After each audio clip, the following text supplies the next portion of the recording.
Okay, I've just done a tidy up around everywhere and getting back into it again to make another mess. I'm going to mix, I've got the next lot of relish on. I'm a little bit worried because I've cooked it in 2 batches. I'm really worried that there's going to be too much vinegar in it, which will make it very vinegary. So what I'm doing here is I've opted to use, even though it's only a little bit, I've decided to use water rather than vinegar to mix this up. Because I'm just, I'm a little bit concerned about that. But I will reduce this lot down a lot more than what I reduced the other lot. So you can hear it boiling over there. Just giving it a good old boil. Try and get rid of some of the fluid. The vinegar, get it evaporated, and that might help with the problem. So now we're just getting this paste all ready.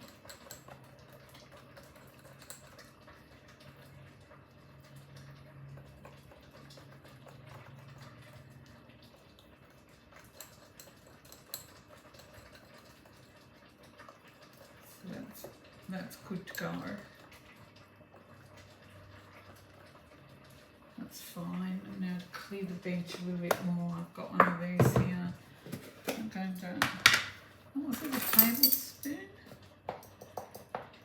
That's right, I was putting a tablespoon in both of them.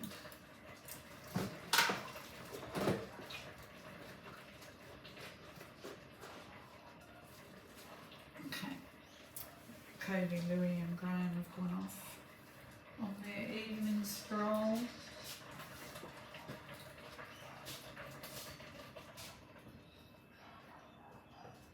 That's probably going to boil more than it should, but like I said, I want to reduce a lot of the fluid off it.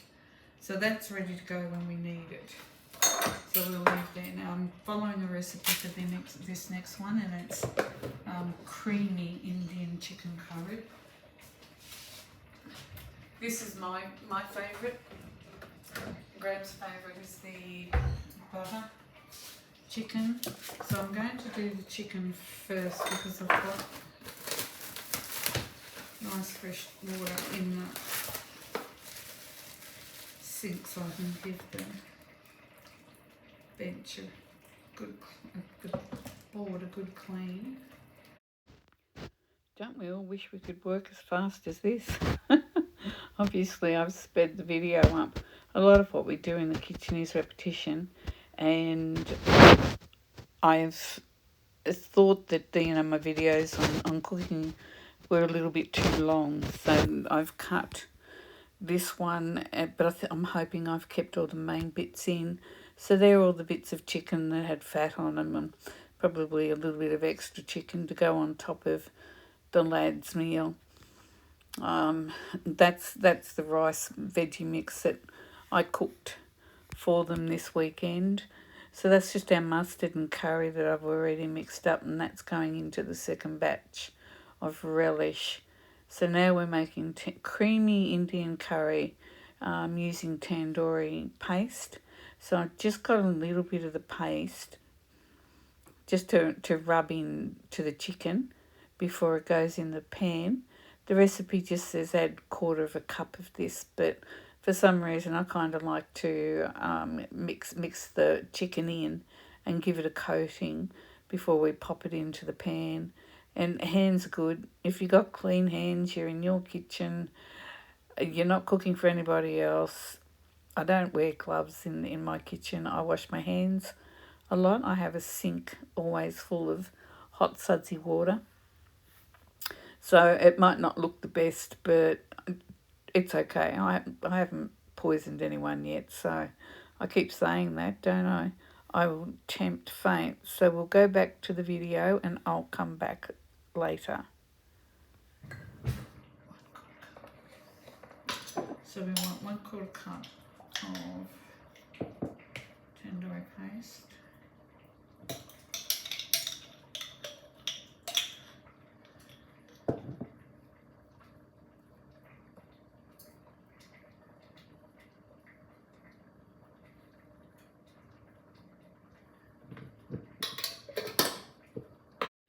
Okay, we're back to repetition. We've all had enough onion chopping over the weekend, so I've just sped this up again. Once again, how I wish I could work like that. I would be so happy. Once upon a time, I probably worked twice as hard as what I do, but there you have it.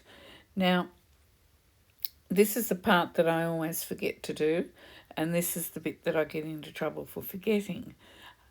If you are enjoying my video, if you get something from the video, I would really appreciate a thumbs up and maybe a comment, but if you could just give me a thumbs up, that would help my little channel that I'm trying to grow. And I'll take the opportunity now to say thank you for being with me. This is the last one in series 1 of my cooking. I will do some more, and my ambition, my goal is to get better and better at doing it. But this, I'm really enjoying not being tethered to the desk as far as making videos go. You get to see all aspects of what I do, not just what I do sitting at my desk with the camera overhead. The other thing too is the apron that I'm wearing. I make them. Now, I made a mistake and I sold some that I'd already photographed to put up on the website, so there will be aprons there soon. If you're interested and I haven't got them up, shoot us an email and I can sort that out for you pretty quick. They're a great little apron. They're lined, so nothing seeps through to the other side. It's the same as my art. I have an art apron as well, and it's the same design. So it's got a little detachable hand towel on the side of it. There you can see it, the little check. And I've got them in all different colours. So if you're interested, like I said, send an email through to the shop, our shop, and we'll make a note of that and I'll get some more up.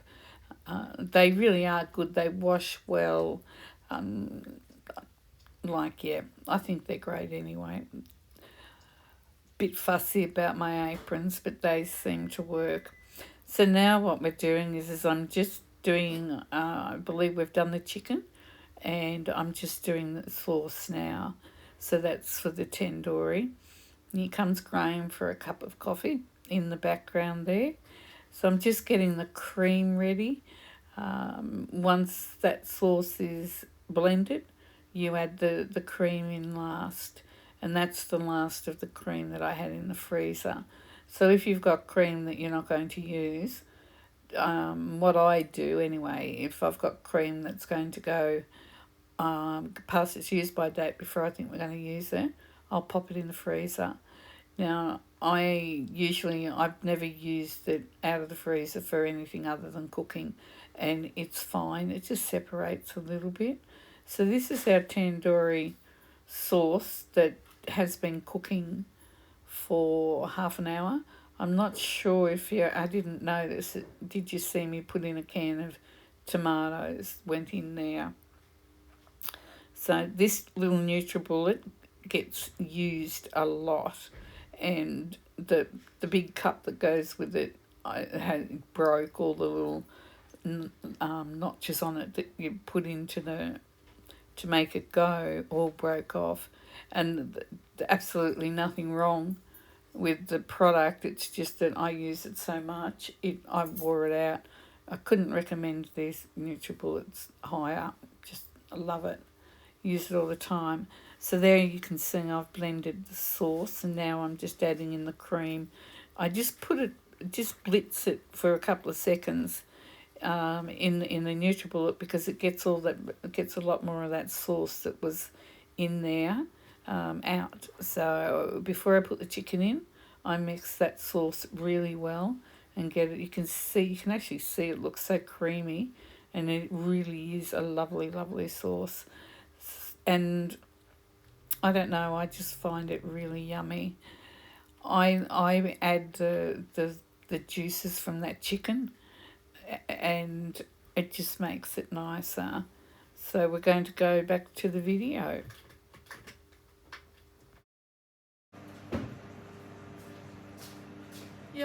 The answer is yes.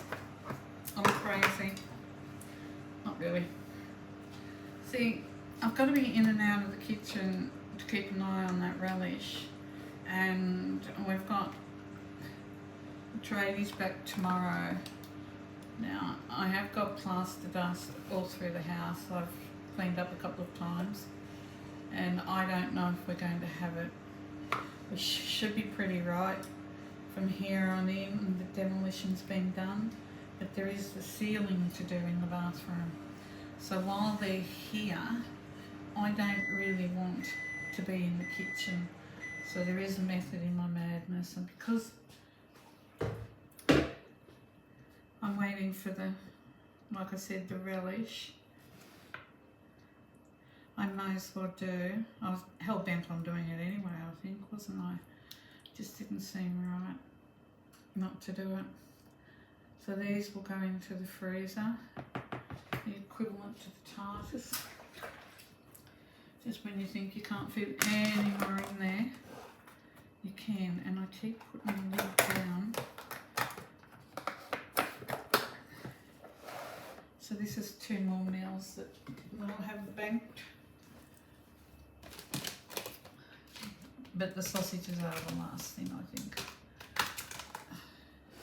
I think the only thing left in the fridge to see to really is the crumbing of the pork schnitzels. But we just had pork schnitzels the other night, so I make my own chicken stock, and I just put, that's what you can hear, in the microwave. I pop it in the freezer in little cups. Okay, the little cups that you can see there is the chicken stock that I think I was talking about.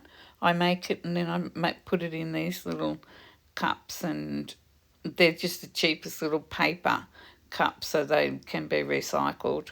And then when I need it, I can just get a little cup or however many I need out of the freezer. So now I'm just cutting up, you can see the onion in the background there. I'm cutting up the carrots. This is for our curried sausages. So that we're going to have celery in it, carrots, celery, onions, and some garlic. I think we have garlic. So we have garlic and everything in this house. It's amazing. I never realised how much until I was going through it so much that we were buying it every shopping day, and I thought, go through a lot. And I do have the jars of minced garlic in the fridge, but for some reason I just seem to like the fresh. But I don't know how much longer I can use this press. It can get a little bit tricky for me at times, but at the moment it's all good. So we're going to have to pop that onion. I've had the pan heating up with the oil, put the onion in there to fry it off, and we'll be on our way with that. So I believe that what I was doing is just showing that jar. It's a fruit chutney. We were buying it, but now we've got this relish it all made. I don't know how often. We probably won't buy it as much, but it's in the recipe, so I just pop that in there. And it's just a tablespoon or 2. I don't put any sort of dried fruits, raisins, sultanas or anything like that. And I think that fruit chutney substitutes for those. I guess because I just don't have a lot of it in the house. So by having the jar of fruit chutney, and Graham quite likes it sometimes on a steak or with his schnitzel. We don't eat a lot of red meat, but every now and again we do, like the schnitzels, or we'll have a Scotch fillet or, something like that. We're not real big meat eaters. Chicken, we're not vegetarian. We eat chicken, eat a lot of chicken. I just like to, not opposed to any foods in this house. I just like to make sure that we're eating properly. And when we have visitors, I usually make up some sort of dessert. Don't tend to make dessert for Graham and I. Cody's just getting a little bit of sausage there, trying to get him to catch it. But I think he missed that one. Sometimes he's pretty good. These dogs, I tell you, they got the most wonderful scent. As soon as I started chopping those sausages, they were in there. And you can see little Louis there. So I gave him a little bit of sausage each. When you see me move my hands, like clap it like it's finished.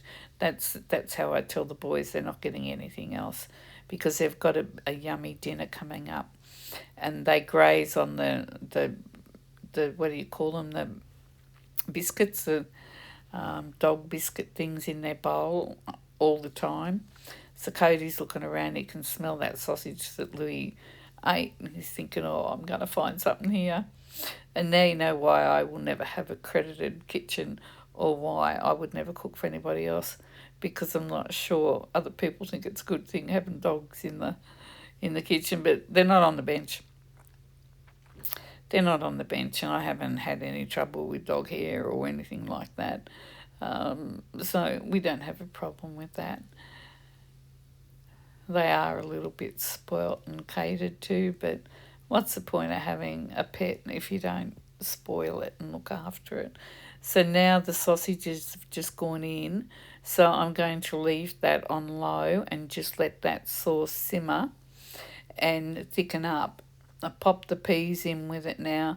They say don't put the peas in until just before you serve up, but I get the peas in there and they haven't turned to mush or fallen apart on me yet. So what I've done there is, just remember we did this in 2 lots, so I'm just giving it a good old stir now, and it looks pretty good. I guess it looks the way relish is supposed to look. It's pretty heavy. That's me and all my muscles trying to lift it up. So I've just done another little tidy up again. I tend to tidy up as I go and not have too much. I do have a dishwasher that we do use, but with me cooking so much at a time, the dishwasher would just fill up too quick. So I wash up as I go. So I'm going to put that onto that little round. There we go. And I believe that I'm going to start. We'll go back to the video in a minute, but I'm really pleased with the colour and the consistency of this. And you can see the saucepan still on the hob over there. It's just gently simmering to reduce the sauce down. And what I'm doing now is I've muted this, okay? So I'm telling you about this stick. It is the best thing Graham has ever come up with, I think. So you hook. So see that little hook there? You'll see me demonstrate on the takeaway container there that's got the chicken in it. You get the hook and you pull your oven rack out. So pretend that's the rack I'm saying, and then you hook the rack on with that hook there, and you can bring the rack out without burning your hands on the top rack or the element in the oven, all of which I have done over the years. And then the little half moon at the front crescent there, that's you push it back in. And I think, because I think I'm hopeless at describing things, I'm actually doing a demo here. And seriously, they are really great. I'm hoping Graham has got them listed. If they're not, they will be. And like the apron, if you're interested in, go to our shop, B&B. It's a online shop, B&Me Creations. The link will be in the description, and the link is in all my videos in the description. Pop over and have a look, even if perhaps you're not looking at anything just at this moment, but have a look at what's in there, and there might be something there that you think, oh, that'll make a good gift from a friend or whatever. There's sort of like all different price range gifts, and you won't find any cooking there or relish, because these jars that I'm using have been through the dishwasher twice. I've washed them in hot soapy water, rinsed them, and then put them in the oven. But because they're not new jars, and because I don't have an accredited kitchen, I can't sell anything that I've cooked in here. But other than my cooking, like I said, the apron, get hold of us, have a look through the shop. I think there's some lovely things in there. I don't mean to sound like boastful or carry on about what I do, but we love what we do. Graham and I love what we do. We love to create, and we like to share. So pop along over there. I'm sure you'll find something that will interest you. And now, like I said, I wish it just happened like this. Cut and paste, and bam, it's done. Wouldn't that be really lovely? So this recipe, 4 kilos, has yielded 11 full jars, plus one that's about half. That'll go into our fridge and we'll eat that. Just scoop that in there for a curry. You can see that that's actually gone from just a liquid to a lovely thickened sauce, and that's just leaving it on there just to evaporate a little bit, and then it's all underneath there. I don't know if you can see it. So that's our simple meal tonight: curried sausages with rice, and meals for the rest of the week. So I will leave it there with you. We all know how to boil rice. It's been an epic weekend, and we've still got the savoury mince in the slow cooker. I forgot about. So we've got savoury mince, and we've got 2 lots of chicken. We've got vegetable soup, lots of relish. I think that's it. Hey, that's a pretty good go. So that should make this week a lot easier with everybody here. So from me to you, goodbye for now. Be kind to you and be kind to the person standing next to you.